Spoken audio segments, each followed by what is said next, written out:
As darkness enveloped the sky, Chenji Liao emerged from the cave, convinced that the chill in the night air signaled an opportunity to search for an exit. Carrying provisions, his anticipation was disrupted when he unintentionally brushed against one of the wolf monster carcasses scattered outside the cave. Curious, Chenji Liao inspected the lifeless wolf beast, questioning the abundance of corpses. His intrigue persisted as he noticed a silhouette on a nearby cliff, skillfully dealing with a wolf monster. Gripping his sword, Chenji Liao remained vigilant, watching the figure holding the two-tailed bodies of a wolf beast under the dim moonlight. The identity of the person eluded Chenji Liao as the figure mysteriously vanished when he tried to approach. Bewildered, he scanned his surroundings, perplexed by the disappearance. Despite being certain of someone holding wolf monster corpses on the cliff, Chenji Liao decided to ascend and investigate further. Surveying the cliff, he confirmed the presence of two wolf beast bodies. Chenji Liao contemplated the possibility of others facing a similar plight. Acting on his suspicion, Chenji Liao stabbed one of the wolf beasts, noting the absence of blood. Contemplating the apparent cruelty, he questioned whether a fellow player could resort to such tactics. A sudden realization dawned on him as the system issued a stern warning about the situation, detecting forms of alien life. The system highlighted the high danger level of the monster, urging Chenji Liao to leave immediately. Confirming the tall figure he saw, the system advised Chenji Liao to dodge swiftly as the figure unleashed rapid, lethal blows with a tentacle approaching from behind. Thankfully, the young man evaded the attack, slashing the tentacles until blood stained his sword. Chenji Liao grasped that the wolves were not slain by humans, but rather by high-level monsters. At that moment, a monstrous figure with a human body and an ant head casually appeared in front of Chenji Liao. Chenji Liao's hand holding the sword trembled as he recognized that the monster in front of him surpassed the wolf beast in terms of threat level. He understood that if he hadn't boosted his agility earlier, he might have met his demise. Despite dodging in time, Chenji Liao's stomach was still slashed by the monster's tentacles. Shock intensified when Chenji Liao witnessed the monster regenerating its severed arm. The system identified the monster as Adventure Dominator, but its level remained unknown. The system emphasized that this monster was the absolute master of speed in the wasteland, at the top of the food chain, with a penchant for draining the blood of living beings. While contemplating, the monster swiftly attacked, but the agile youth managed to sidestep in the nick of time. He then leaped high, attempting to strike the monster confidently. Strangely, Chenji Liao's powerful sword strike landed on the ground instead, leaving him in a state of disbelief. Suddenly, the monster appeared beside him and delivered a heavy blow, causing Chenji Liao to be thrown and roll several meters. The monster muttered incomprehensibly while staring at Chenji Liao. Before he could recover, the monster swiftly lunged at him like lightning, landing another hit on his stomach. Coughing up blood this time, Chenji Liao realized the severity of the situation. Chenji Liao questioned the monster's motives, and it became apparent that the monster kicked him so that he fell to the ground. As Chenji Liao attempted to rise, the monster surprisingly handed him his sword. The young man was astonished by the monster's unexpected behavior. Chenji Liao wondered about the monster's intentions as it gestured for him to cut its neck. Chenji Liao was visibly shocked, feeling a sense of déjà vu in this situation. It seemed like he was being toyed with, much like a cat playing with its prey, prolonging the torment. As the sun started to rise, Chenji Liao lay weakened with sporadic breathing, and even the durability of his weapon had been reduced by 80%. This young man had truly been manipulated by the monster until morning. Chenji Liao realized the monster's incredible speed, making ordinary attacks ineffective. Abruptly, the monster grabbed Chenji Liao by the collar and lifted him high, stating that humans are weak like insects. Annoyed by the remark, Chenji Liao retaliated by slashing the monster's gripping arm and jumping back. Chenji Liao rebuked the monster, calling it the real bug. The monster casually examined its severed hand, managing to regenerate it once again. Chenji Liao acknowledged that he must not die in this place and shouted at everyone waiting for his return. Suddenly, a light flashed from Chenji Liao's body, creating a long spear of light that pierced the sky. It seemed as if Chenji Liao had gained extraordinary strength, filling every cell in his body. The system announced that due to his strong will to fight, Chenji Liao had activated the special blessing of the god Latina. All of Chenji Liao's stats rose by 100 points. The monster expressed happiness at facing a somewhat stronger opponent. However, before the monster could finish speaking, Chenji Liao appeared in front of it and slashed its body with a sword. The monster's blood sprayed in all directions as Chenji Liao continued his slashing attacks until his sword finally shattered. The system issued a warning about the weapon's durability reaching 0%, rendering it unusable. The ant-headed monster was thrown so far by Chenji Liao's punch that it crashed into a stone wall. Confidently, the young man claimed the monster's exp as his own. However, the monster strangely disappeared from where it fell. Now, the monster appeared right behind Chenji Liao, using its true form with a terrifyingly vicious expression to counterattack. Mockingly, the monster commented that Chenji Liao was as foolish as a bug. With a battered body and covered in blood, Chenji Liao realized he could no longer defeat the monster. The monster floated up, and with one arm, created a Death Angel-shaped energy that was hurled at Chenji Liao. Seeing the terrifying attack, Chenji Liao thought he might die. The system appeared, announcing that player Chenji Liao's HP had reached 0%, resulting in his death. This time, RMC was completely defeated. Abruptly, Chenji Liao opened his eyes and quickly rose from his sleeping position. Looking out the window, he wondered where he was. In front of him lay a tall green mountain with simple village houses and rice fields. Chenji Liao summoned the holographic screen, realizing he was still stuck in the game. Partially opening his shirt, he questioned how this situation could happen. At that moment, a beautiful girl with long red hair entered carrying a bowl of water. Shocked to see Chenji Liao awake, the girl was silent for a moment. Chenji Liao greeted her, but she angrily turned around and shouted for Grandpa Albert, announcing that Chenji Liao had regained consciousness. Chenji Liao, shocked, wondered if he was finally in the novice village. Grandfather Albert was laying rice seeds in the rice field buns, despite being muscular and scarred despite his title. The red-haired girl, shocked by Chenji Liao's story, recounted the entire incident that had just happened. Chenji Liao wondered how he got there, and the girl explained that Albert's grandfather had found him while hunting. At that time, Chenji Liao was found unconscious, but not yet dead. Grandpa Albert, smoking a cigar, stated that this place was neither the game nor the novice village Chenji Liao spoke of. They weren't NPCs or players. Chenji Liao thought this was impossible, as it was clearly in the game world. Realizing something must be wrong, he took out his hologram screen and showed it to them. The red-haired girl thought Chenji Liao must have had a brain shift from being attacked by a monster. Grandpa Albert confirmed, suggesting Chenji Liao's head injury must have been severe.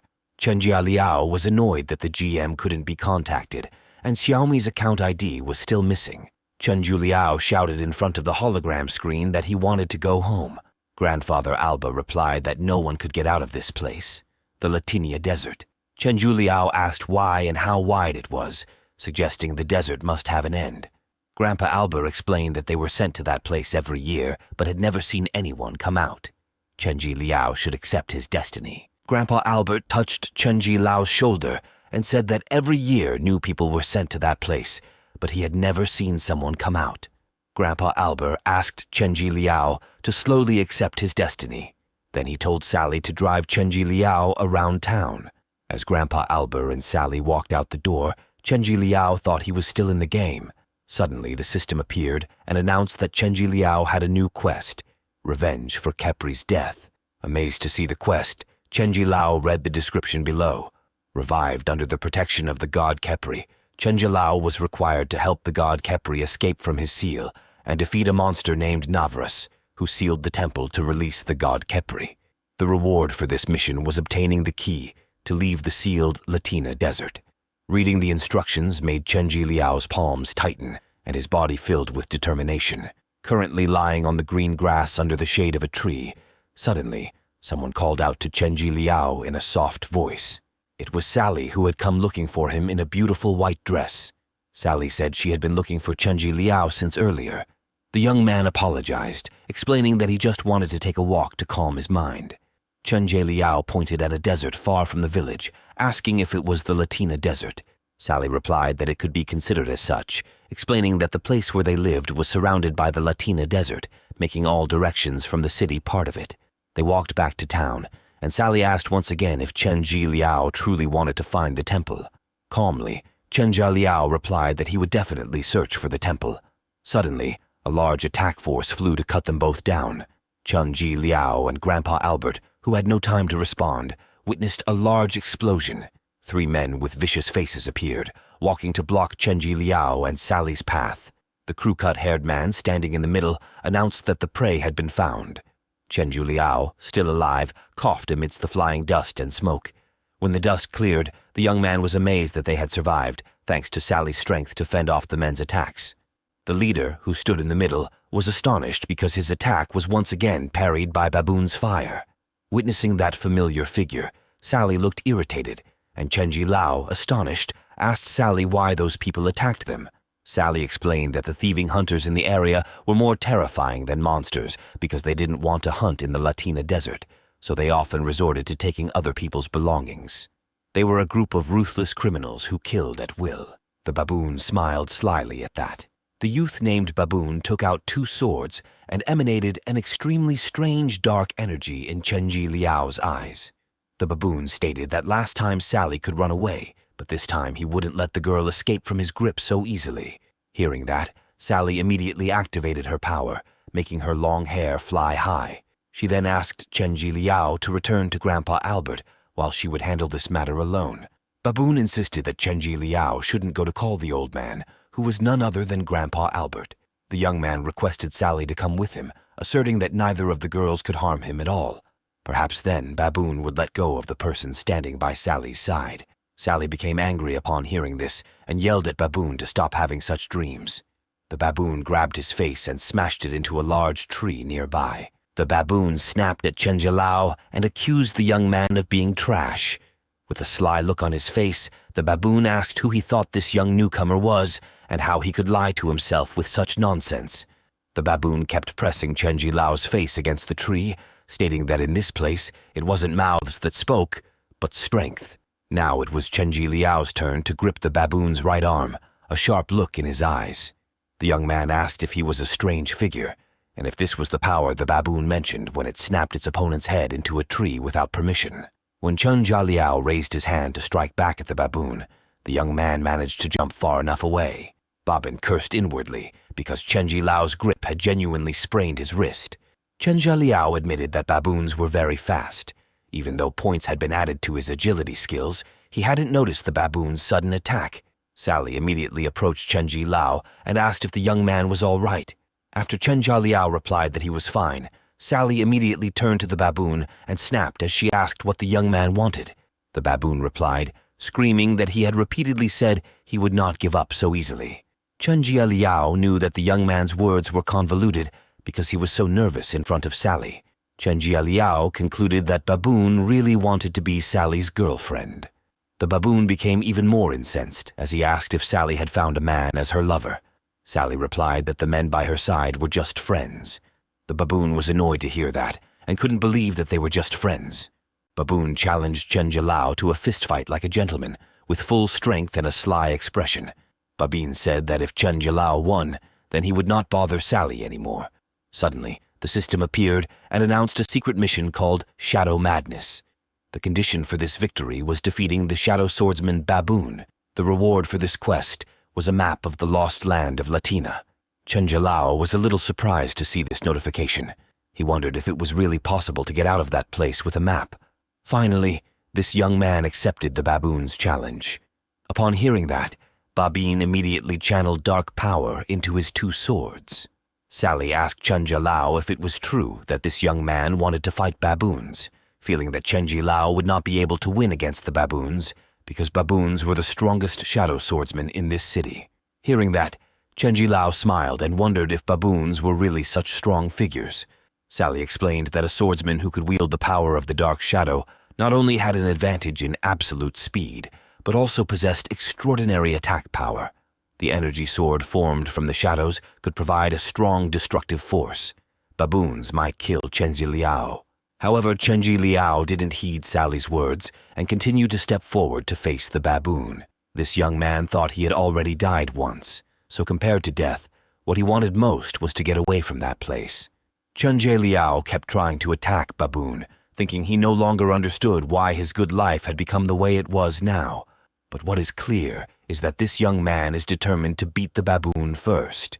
Enough, if he manages to defeat the baboon, then he will get a map and can get out of this damn place. But suddenly, the baboon was already behind him. When Chen Jie Lao wanted to kick the baboon, the young man suddenly changed places very quickly. Babin commented that apparently this was the only strength of a man Sally likes. Chen Jie Liu himself found it strange that the baboons always defended themselves and didn't attack. This young man wondered what trick the baboon was playing. Sally said to let her face the baboon alone, and Chen Jie Liu had better go find Grandpa Albert to help him. With the power of baboons, only Grandpa can stop this young man in this city. But Chen Jiao persisted in saying that he didn't want to leave. He asked Sally not to worry because this fight had to be fought. If they win, maybe they can get out of this town. Sally was shocked to hear that. She asked, what did Chen Jie Liu mean, and what does defeating the baboons have to do with getting out of town? Chen Jie Liu realized that it was indeed irrelevant and illogical until he entered the game, stuck in it, so he cannot log out, then miraculously resurrected after being killed. Now the system even had this young man beat the baboon to get the map. This whole incident looks like it was accidental, but it seems someone is controlling it. Babin called Chen Jie Liu to wake the young man from his reverie. The baboon asked why this young man was silent. Is he just now aware of his incompetence? The baboon asked if Chen Jie Liu was afraid. Unfortunately, it is now too late to stop. Chen Jie Liu replied that, of course, he wasn't afraid. This young man asked in return whether the baboon, who was afraid of this young man's oath, had only been avoiding him since earlier. Babin says that fighting trash without weapons is not fun at all. So Babin drew one of the swords stuck in the ground and said, since this was a formal fight, it should be done fairly. Baboon threw the sword and was caught directly by Chen Jie Liu. Babin said that he didn't want Sally and his men to think that he was bullying Chen Jie Liu. At this point, Babin's two men realized that their boss was getting serious. Chen Jie Liu smiled as he said that he didn't expect a baboon to be a fair man, but this young man still clearly remembered the sudden attack from the baboon earlier. Babin denied this and said he was just reacting quickly. Chen Jie Liu asked Babin to stop making excuses and get into a serious duel. Now Chen Jie Liu wanted to beat the baboon quickly to get the map. Meanwhile, the baboon himself wanted to quickly show Chen Jie Liu the true power of the shadows. Love the manhwa? Subscribe for more. Your support makes it all possible. Hit subscribe now!